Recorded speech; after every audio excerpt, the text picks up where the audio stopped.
August 19th, 1943, 072 hours, Eastern Front, Kharkov sector. The sky is cloudless, pale blue, the kind of blue that fighter pilots call perfect killing weather. No cover, no cloud, nothing to hide behind. A Soviet ground controller at a forward observation post is tracking a formation of his own fighters on radar when the frequency suddenly comes alive. Not with a targeting report, not with an altitude or a vector, with something the men at that post had been briefed to listen for and had hoped never to hear. A pilot's voice, controlled, clipped. Black-tulip, bearing 270, 3,000 meters. The ground controller does not respond with instructions. He reaches for a different channel. He broadcasts to every Soviet fighter unit operating in that airspace. 2 words: break off. 40 kilometers away, a Soviet pilot named Viktor Sinaisky, one of the most experienced fighter pilots in his regiment, a man who had survived 2 years on the Eastern Front and had 17 confirmed kills of his own, heard those 2 words and rolled his aircraft without looking for what he was being warned about. He said later, in a debriefing that was classified and remained classified for 30 years after the war, "You did not look. If you looked, it was already too late. You heard the words, and you rolled, and you dived. That was the only correct response. Everything else was dying." On the ground, the German pilot who had triggered that warning watched the Soviet aircraft disappear below him. He did not pursue. He already knew what Sinaisky knew. His name was Erich Hartmann. He was 20 years old. He had 88 confirmed aerial victories, and the air force that had just run from him was the largest air force in the world. There is a question at the center of this story that I have been turning over for a long time. It is not the question you might expect. It is not how a pilot destroys 352 aircraft. It is something more specific, something more disturbing. It is this: what does a military force have to discover about one man, one single human being in one aircraft, to conclude that the correct response is to order its pilots to run, not to develop countermeasures, not to assign specialized units to hunt him, not to change tactics or concentrations or escort patterns, but to issue a standing order, formal, written, distributed, that says, if you see this aircraft, do not fight it. Find another target. Leave. What has to happen for a military to arrive at that order? What did they see? That is the investigation. The standing order did not appear suddenly. It was the conclusion of a process conducted by Soviet after-action analysts who were, by the standards of the time, sophisticated professionals. They had been studying loss patterns on the Eastern Front air war since the beginning of the German invasion. They knew what normal aerial combat looked like. They knew the signature of a veteran pilot versus an inexperienced one. They knew how kill ratios distributed across squadrons, across aircraft types, across seasons and weather conditions. They were good at their work. And beginning in the autumn of that year, when Hartmann had been flying combat for only a few months, they began seeing something in the loss reports from the Kharkov sector that fell completely outside their models. Aircraft were being destroyed in a pattern they could not categorize.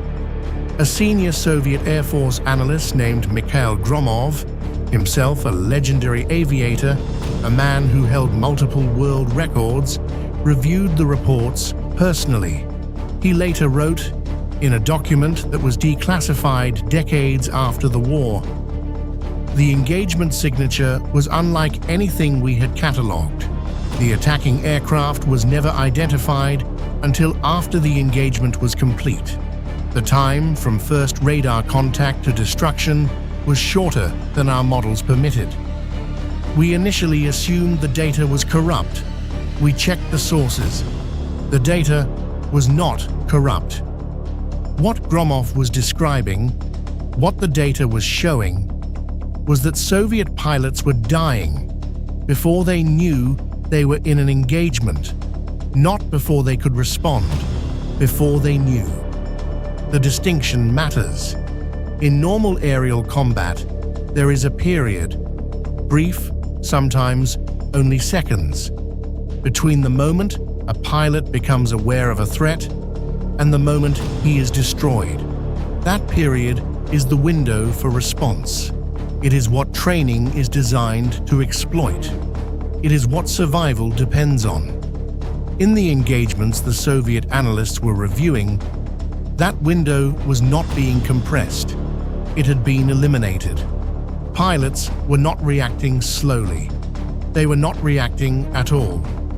To understand how one pilot could eliminate the response window of trained military aviators, men who had survived 2 years of the most intense air war in history, we have to go back before the war, before the uniform, before the aircraft, back to a field in southwest Germany, and a boy in a glider.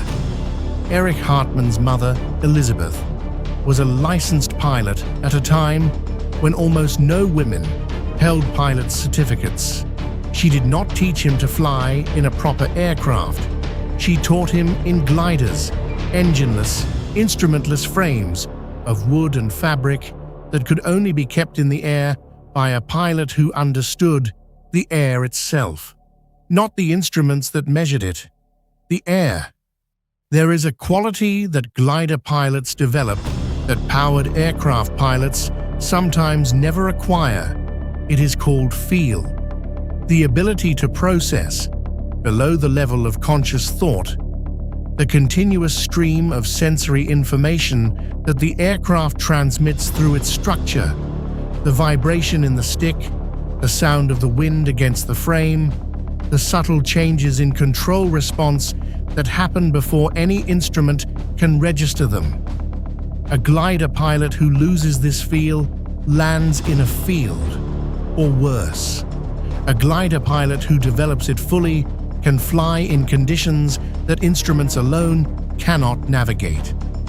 Hartmann began developing this feel before he was 15 years old. By the time he was certified as a glider instructor, teaching boys older than himself to read the air through the aircraft, he had logged more hours than most Luftwaffe pilots who were already flying operationally. When he entered formal Luftwaffe training, his instructors recorded something in his evaluation that they struggled to describe precisely. One wrote, "Candidate Hartmann handles the aircraft as if he has been doing it unconsciously for years. This is not a learned behavior. It appears to be a habit." It was a habit, built over thousands of hours in aircraft with no instruments to fall back on. What his instructors were observing was a pilot who had already internalized the primary task of aircraft management so completely that his conscious attention was free for everything else, for scanning, for situational assessment, for the continuous calculation of what was in the air around him. That is where the method begins, not with reflexes, not with aggression, with attention that was free, because the basic task of flying required none of it. He arrived at JG-52 in the autumn. His first combat sortie, he broke formation to chase a Soviet aircraft. He became separated. He lost situational awareness. He could not find his own airfield. His wingman guided him home. He had not scored a kill. That evening, his squadron commander, Walter Krupinski, Himself one of the most lethal pilots on the Eastern Front, a man with over 190 kills sat with him in the briefing room. What Krupinski said in that room was recorded by Hartmann in letters that survived the war and were later published. Krupinski did not discuss tactics. He did not discuss aircraft handling. He discussed a principle. He said, "The pilot who sees first controls the engagement, not the faster pilot, not the better shot. The pilot who sees first. Everything else is secondary to this. If you understand nothing else from what I tell you, understand this." Hartmann sat with that for what he described as several days. He was not applying it as an abstract principle. He was trying to understand what it meant operationally. If the pilot who sees first controls the engagement, then the entire purpose of a combat sortie is not to find a target and attack it. The purpose is to find a target before the target finds you. And the purpose of everything after that is to attack in a way that leaves the target no time to respond. He did not score a confirmed kill in his first 10 missions. He was learning to see. On his 11th mission, he saw first. The method that Hartmann developed in the months following Krupinski's lesson has been studied by air forces on 4 continents. It has been analyzed by psychologists, by tacticians, by historians. What follows is not a description of tactics. It is a description of a decision-making system that operated faster than its opponents could respond. Component 1, C. Hartmann spent a proportion of every mission doing nothing but scanning that was larger than almost any other pilot in the Luftwaffe. A former wingman, a pilot named Ernst Rossmann, who flew with Hartmann across dozens of missions, described it this way in a post-war interview. Flying with Hartmann was strange. Other pilots were always moving, always maneuvering, always positioning for the next attack. Hartmann flew straight and looked. He looked constantly. I used to wonder if he was afraid. Then I understood. He was not afraid. He was searching. And when he found something, the searching stopped instantly. And what happened next happened very fast.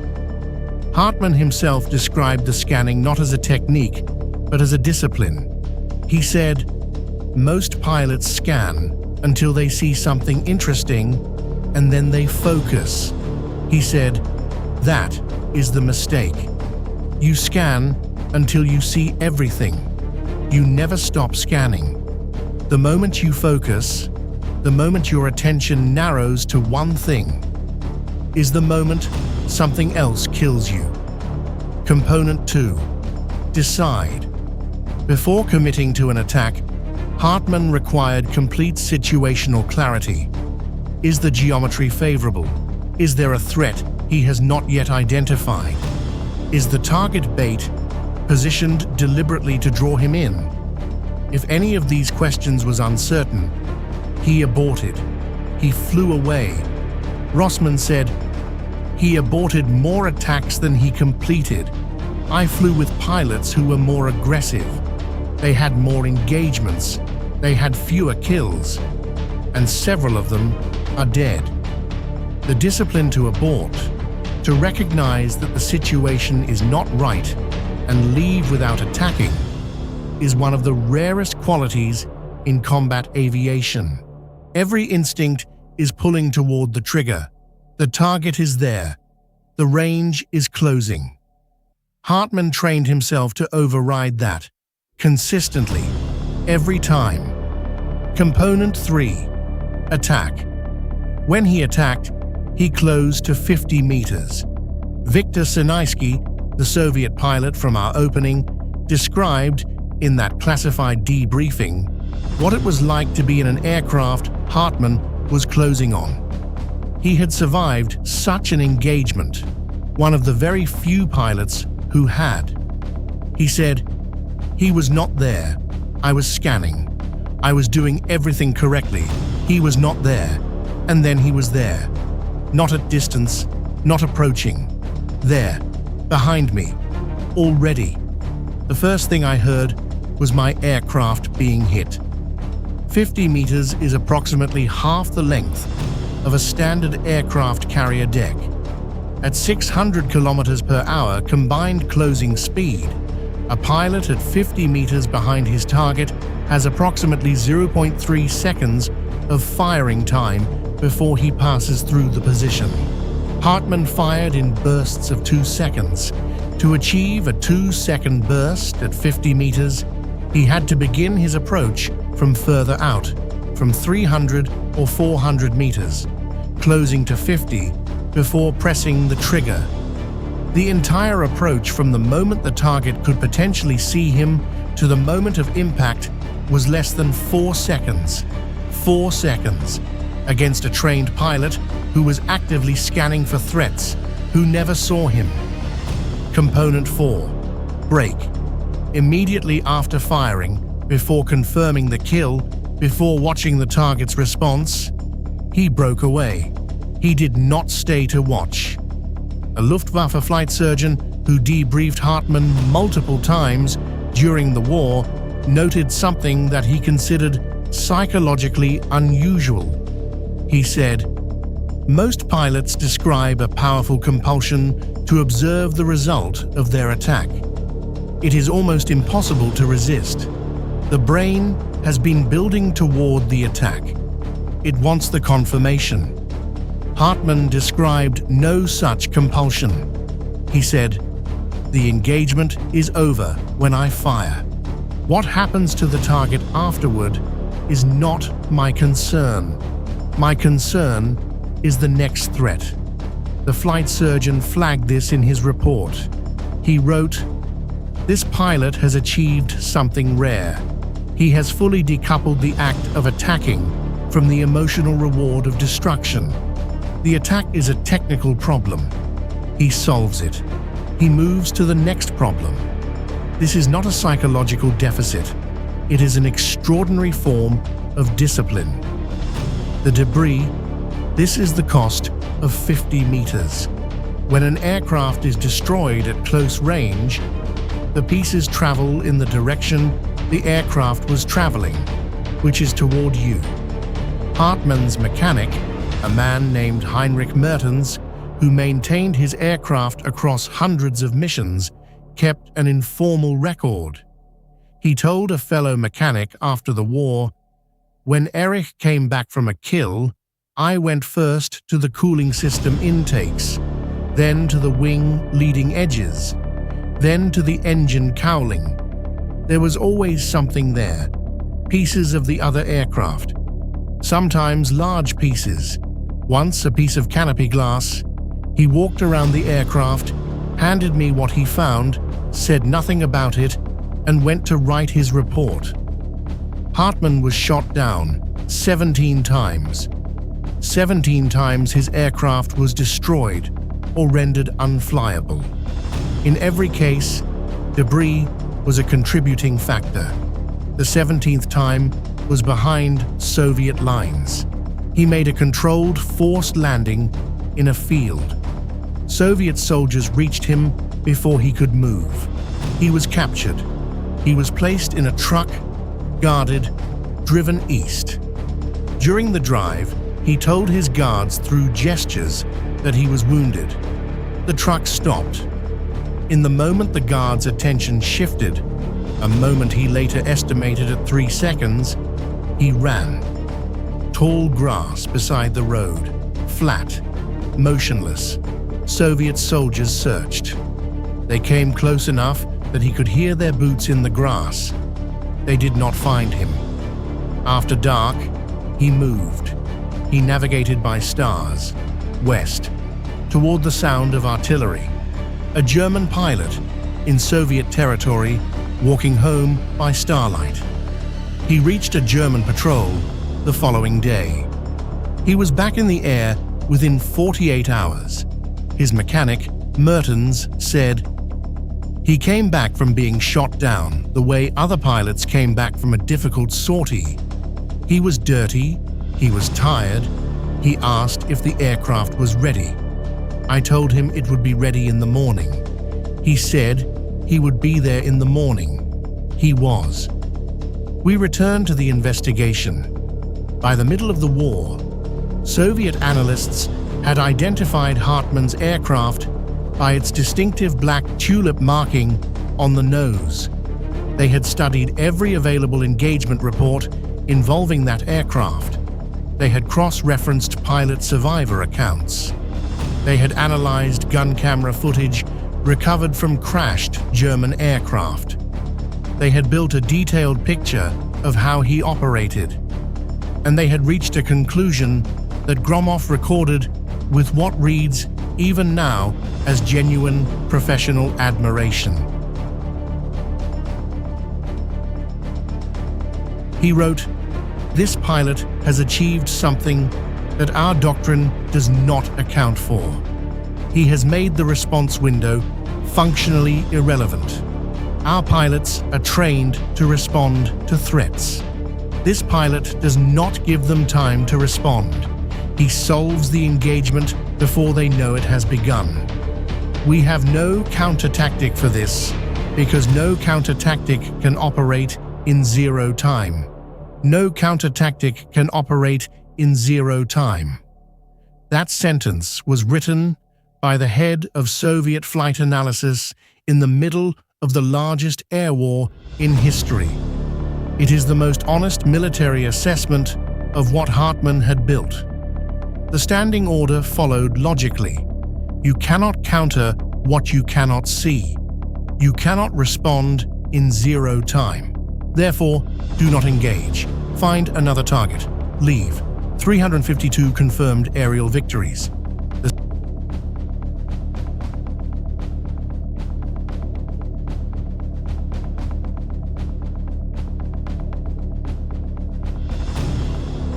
This is not coincidence.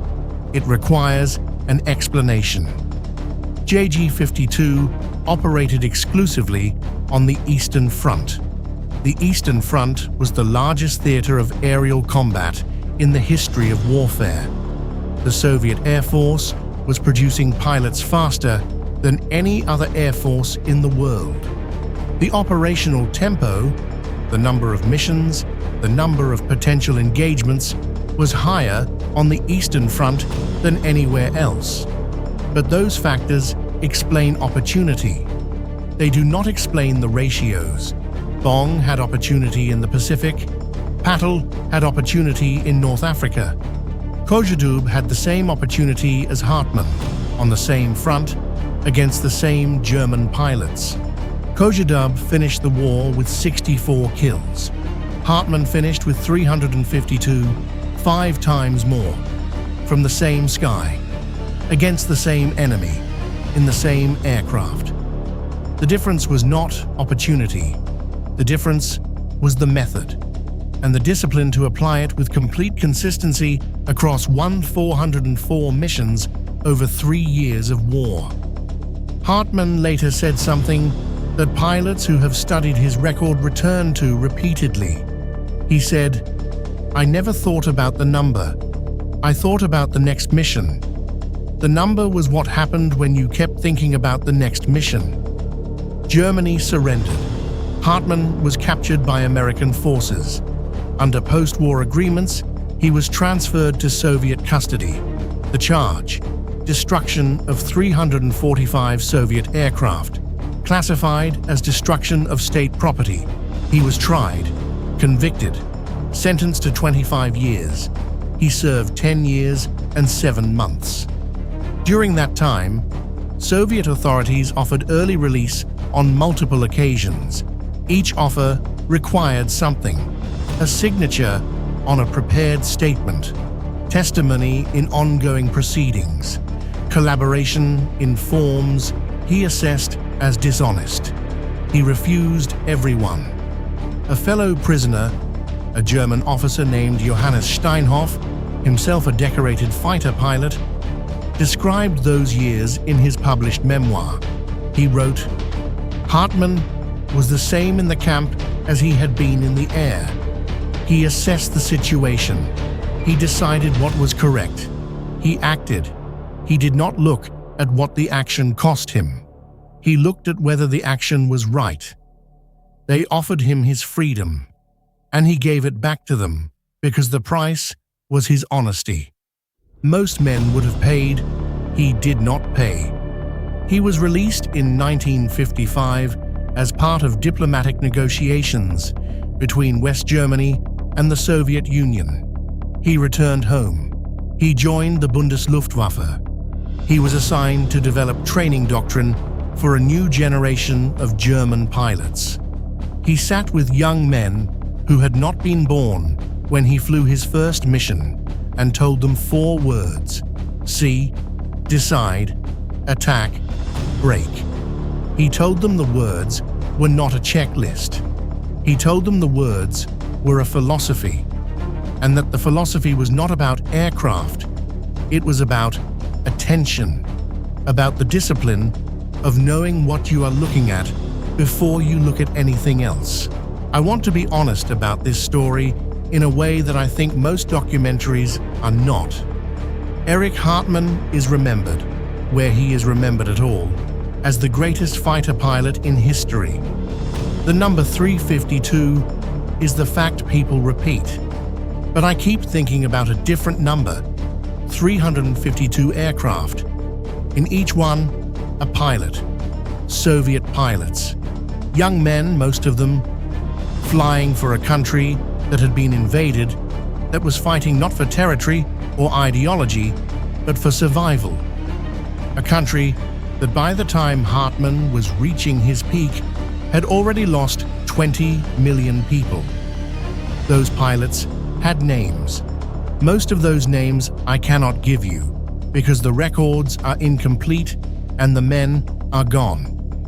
Viktor Siniski, the pilot from our opening, survived the war. He was asked decades later whether he had ever thought about engaging Hartmann despite the standing order. He said, "Of course I thought about it. I thought, this man is killing my comrades. I should fight him. Then I thought, if I fight him, I will die. And if I die, I cannot protect the men beside me. So I obeyed the order. I broke off, and I lived. And I have thought about that decision every year since." In my opinion, the most important sentence in that testimony is the last one. He has thought about that decision every year since. A man who was told to run, who ran, who survived, who has spent decades living with the question of whether running was the right thing. That is what war costs, not just the pilots who died, the ones who lived and carried the decisions with them. That is the cost of every decision, not paid by the person who built the method, paid by everyone who flew into the sky on both sides of the line. So here is the answer. What did the Soviet Air Force discover that caused it to order its pilots away from one man in one aircraft? They discovered that Hartmann had built a decision-making system that operated inside his opponent's ability to respond. Not faster reaction time, not superior training in the conventional sense. A system. 4 components, applied with absolute consistency, across 3 years and 404 missions. He saw before they saw. He decided before they knew they were in danger. He attacked in the window between their recognition of the threat and their ability to act on that recognition. He broke before they could respond. The window he attacked in was measured in tenths of a second. You cannot build a counter-tactic for tenths of a second. You cannot train pilots to respond faster than the physics allow. You can only do what the Soviet Air Force did: issue the order, break off, find another target, and live to fly again tomorrow. That is what the standing order was. a rational military response to a problem that could not be solved by direct engagement. Gromov was right. No counter-tactic can operate in zero time. 352 aircraft, 1 pilot, 3 years, the most extreme individual performance in the history of aerial warfare, achieved through discipline, maintained through consistency, built on 4 words: see, decide, attack, break. And the courage, a different kind of courage than charging, to abort when the situation was wrong, to leave, to wait, to find the engagement that could be won, rather than forcing the one that couldn't. That was Erich Hartmann. That was what Soviet pilots were running from. That was the Black Devil. If this investigation gave you something to think about, subscribe to the World War II Narrator. Every video on this channel asks the same question in a different place. What was decided? Why? And what did it cost? Next video, why did German soldiers keep fighting when the war was clearly lost? The fear behind them, the loyalty beside them, the oath that bound them. Subscribe. Turn on notifications. That video is coming. Leave a comment. Tell me what you think. Tell me where I got it wrong. This history belongs to all of us. World War II ended many years ago. The guns became silent, the battlefield disappeared. But the stories never truly ended. Millions of soldiers fought in this war. Some became heroes, some were forgotten. Many never came home. Behind every battle was a real person, a young soldier far from home, a sniper waiting in silence, a pilot flying through fire, a medic trying to save lives in the middle of chaos. This channel is made to remember those people and tell the stories history often forgets. Here on this channel, we bring you real stories from World War II. Stories of courage, fear, survival, sacrifice, and war. If you enjoyed this video, please like, subscribe, and turn on the bell so you don't miss the next story. Your support helps this channel continue sharing these forgotten moments from history. And if someone in your family fought in World War II, feel free to share their story in the comments below. Every family has a story. Every soldier had a life. Thank you for watching this channel, and remember, history should never be forgotten.